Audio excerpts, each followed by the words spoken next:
teman-teman. Assalamualaikum warahmatullahi wabarakatuh. Selamat pagi, Om Swastiastu, Nama Budaya, Salam Kebajikan. Perkenalkan, kami dari kelompok 9 akan mempresentasikan materi tentang jenis-jenis tulisan. Video ini kami buat untuk memenuhi tugas mata kuliah Bahasa Indonesia dengan dosen pengampu Bapak Syukri Gojali SEMPD. Sebelum kita masuk ke materi, kami akan memperkenalkan diri. Yang pertama itu Muwafaqah Salsabila dengan NIM 63220514, Alberta Alfiana Jawaru dengan NIM 63220557, Melita Aurelia Boki dengan NIM 63220489. Yang pertama di sini saya akan menjelaskan tentang jenis-jenis tulisan. Perlu kita ketahui bahwa sebelum mengarang, apalagi karangan ilmiah, seseorang harus memahami terlebih dahulu apa itu karangan dan jenis-jenisnya. Dengan begitu, seorang penulis dapat menentukan jenis karangan yang akan dibuatnya. Pada dasarnya, mengarang adalah pekerjaan merangkai kata, kalimat, dan alinea untuk menjabarkan dan menguas topik tertentu guna memperoleh hasil akhir berupa karangan.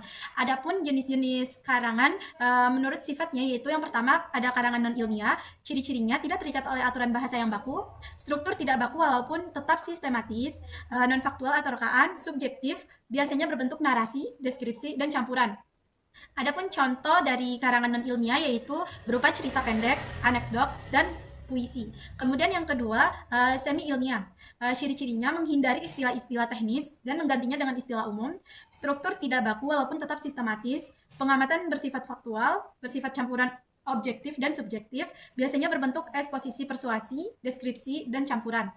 Kemudian untuk contohnya yaitu berupa berita, opini, dan artikel. Kemudian yang terakhir yaitu ada ilmiah. Ciri-cirinya berupa sumber bersifat faktual, bersifat objektif, menggunakan kaidah bahasa yang baku, terikat oleh aturan yang lazim, digunakan dalam ranah penulisan ilmiah bidang-bidang ilmu, struktur bersifat baku, argumentasi, dan campuran.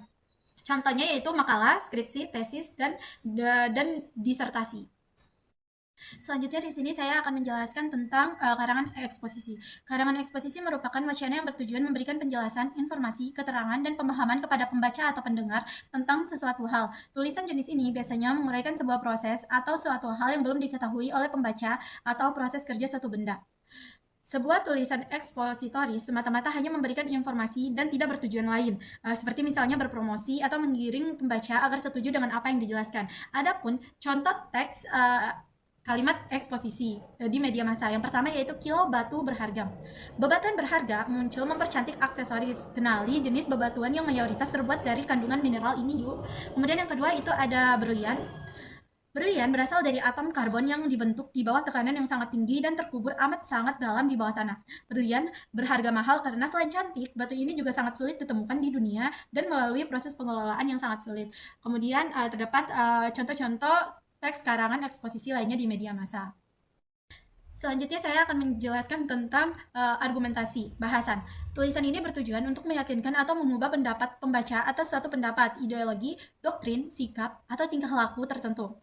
Dalam tulisan yang bersifat ilmiah, jenis karangan ini biasanya digunakan oleh penulis karena sebuah karya ilmiah harus dapat meyakinkan pembaca atas topik yang diuraikan penulisnya.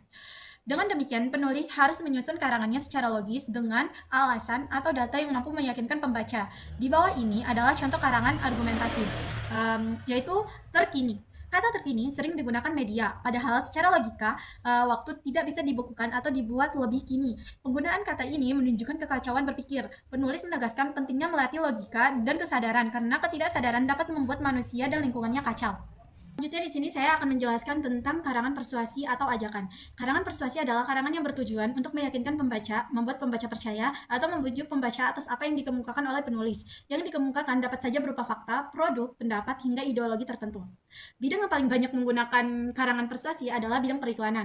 Kata persuasi berasal dari kata Inggris yaitu to persuade, yang berarti membujuk atau meyakinkan. Bentuk nominanya adalah persuasion, yang kemudian dipungut ke dalam bahasa Indonesia menjadi persuasi. Karangan persuasi dapat digolongkan menjadi 4 kelompok, yaitu persuasi politik, persuasi pendidikan, persuasi advertensi, dan persuasi propaganda. Adapun contoh kalimat persuasi dalam iklan yaitu Yaitu energi untuk perlindungan kulit Anda di tanah suci. Persiapkan perawatan khusus kulit, Selanjutnya, saya wajah, akan dan tubuh menjelaskan Anda saat menuju tanah narasi atau suci kisahan. dengan energi, Narasi atau sehingga kisahan kondisi adalah cuaca, karangan yang suhu, dan menceritakan udara yang sesuatu, ekstrim baik tidak berdasarkan mengganggu pengamatan pengkhususan ibadah maupun haji. pengalaman secara runtut. Energi skincare Sebuah karangan narasi akan akan berusaha menjaga mengisahkan dan melindungi kulit suatu Anda peristiwa tetap atau lembab, kejadian sehat, secara dan alami. kronologis. Penulisan narasi yang bak membutuhkan 3 hal, yaitu kalimat pertama dalam paragraf harus mengungkapkan pembaca, kejadian disusun secara kronologis, memiliki fokus pada tujuan akhir yang jelas. Selanjutnya, Utoro Dewo DKK mengemukakan bahwa sebuah karangan narasi akan tersusun dengan baik apabila menggunakan yang pertama, keterangan waktu, yang kedua, keterangan yang berkaitan dengan pekerjaan atau peristiwa, dan ketiga, kata-kata peralihan yang mengungkapkan kaitan pikiran, kaitan waktu, dan kaitan hasil dan pertentangan. Ditinjau dari sifatnya, narasi terdiri atas 2 jenis, yaitu narasi ekspotoris atau narasi faktual, dan yang kedua narasi sugesti atau narasi berplot. Contoh narasi sugestif. Romanen mengenang masa lalunya bersama Monang, lelaki yang pernah sangat ia cintai. Meski karena Monang hidupnya berubah dan keluarganya menjauh, ia tidak menyimpan dendam sedikit pun. Ia justru merasa iba dan tetap mendoakan Monang yang kini hidup tanpa harapan. Dengan hati yang lembut, Romanen mengampuni kesalahan Monang, sebab baginya pengampunan adalah wujud cinta dan keimanan yang sejati. F. Deskripsi atau lukisan. Deskripsi merupakan jenis karangan yang menggambarkan bentuk objek pengamatan dari aspek rupa, sifat, rasa atau corak sesuai dengan keadaan yang sebenarnya, selain menggambarkan perasaan bahagia, takut, sepi, sedih, atau gembira. Tujuan karangan ini adalah membantu pembaca membayangkan apa yang digambarkan tersebut. Seorang penulis yang hendak menulis karangan deskriptif harus teliti, cermat, dan kreatif, memiliki kata-kata sehingga pembaca dapat membayangkan objek yang dilukisnya. Ada 2 pendekatan yang bisa diambil oleh penulis dalam mendeskripsikan sesuatu. Yang pertama, pendekatan realistis. Dalam pendekatan ini, penulis seolah bertindak sebagai tukang potret yang memotret sebuah objek melalui kameranya. Dengan kata lain, penulis harus bersifat objektif, tidak dibuat-buat atau apa adanya. Yang kedua, pendekatan impresionistis.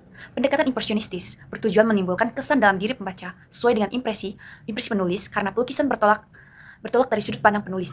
Jadi, sifat pendekatan ini subjektif. Selanjutnya, ada ringkasan, abstrak, dan sintesis. Ketiga istilah ini pada intinya merujuk pada pekerjaan yang sama, yaitu meringkas. Namun, masing-masing memiliki perbedaan yang harus dipahami agar tidak menimbulkan salah paham. Yang pertama, ringkasan. Menyajikan kembali sebuah tulisan yang panjang ke dalam bentuk yang pendek disebut meringkas. Tindakan meringkas dapat dilakukan terhadap berbagai jenis teks, di antaranya ringkasan atas novel, ringkasan atas buku laporan tahunan, dan ringkasan atas sebuah bab sebuah buku. Untuk sampai pada ringkasan yang baik, cara yang dapat dilakukan oleh penulis adalah menghilangkan segala macam hiasan dalam teks yang akan diringkas. Yang dimaksud dengan hiasan di sini dapat berupa ilustrasi atau contoh, keindahan gaya bahasa, dan penjelasan yang terperinci. Sebuah ringkasan memiliki beberapa ciri. Yang pertama, penulis haruslah mempertahankan urutan pikiran dan cara pandang penulis asli. Yang kedua, penulis harus bersifat netral, dalam arti tidak memasukkan pikiran, ide, maupun opininya ke dalam ringkasan yang dibuatnya. Yang ketiga, ringkasan yang dibuat haruslah mewakili gaya asli penulisnya. Saya di sini akan menjelaskan tentang abstrak. Abstrak adalah rangkaian ringkasan berupa rangkuman. Istilah ini lazim digunakan dalam penulisan ilmiah. Oleh karena itu, abstrak terikat dengan aturan penulisan ilmiah. Dalam sebuah abstrak setidaknya ada hal-hal berikut. Yang pertama, latar belakang atau alasan atas topik yang dipilih. 2. Tujuan penelitian dilakukan oleh penulis. Yang ketiga, metode atau bahan yang digunakan dalam penelitian. Yang keempat, keluaran atau kesimpulan atas penelitian. Panjang pendek sebuah abstrak dapat ditentukan oleh tujuan. Apabila abstrak tersebut ditulis untuk keperluan jurnal, maka panjangnya antara 75 kata sampai dengan 100 kata. Sedangkan untuk skripsi 200 kata sampai dengan 250 kata. Perhatikan contoh abstrak di bawah ini untuk keperluan jurnal. Sintesis. Berbeda dengan ringkasan dan abstrak yang merupakan ringkasan atau satu sumber saja, sintesis dibuat untuk beberapa sumber. Ada sejumlah syarat yang harus diperhatikan oleh penulis dalam membuat sintesis, di antaranya. Yang pertama, penulis harus bersikap objektif dan kritis atas teks yang digunakannya.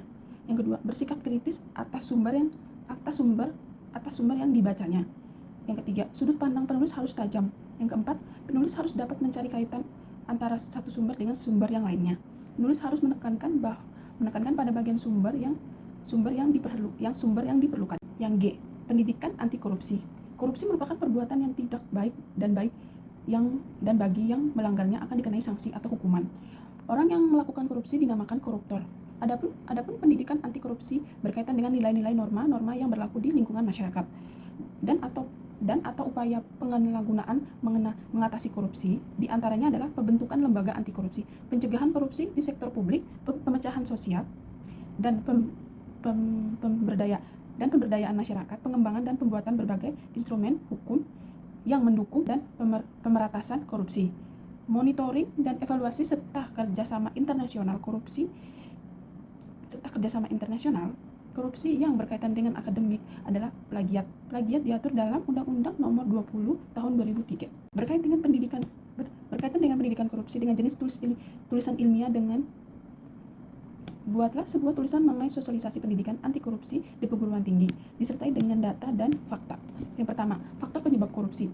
A. Faktor politik. B. Faktor hukum. C. Faktor ekonomi. Yang kedua, dampak masif korupsi. A. Dampak ekonomi. B. Dampak sosial dan kemiskinan masyarakat. Yang ketiga, nilai-nilai anti korupsi yaitu adalah A. Kejujuran. B. Kerja keras. C. Kepedulian. D. Kesederhanaan. E. Kemandirian. F. Keberanian. G. Kedisiplinan.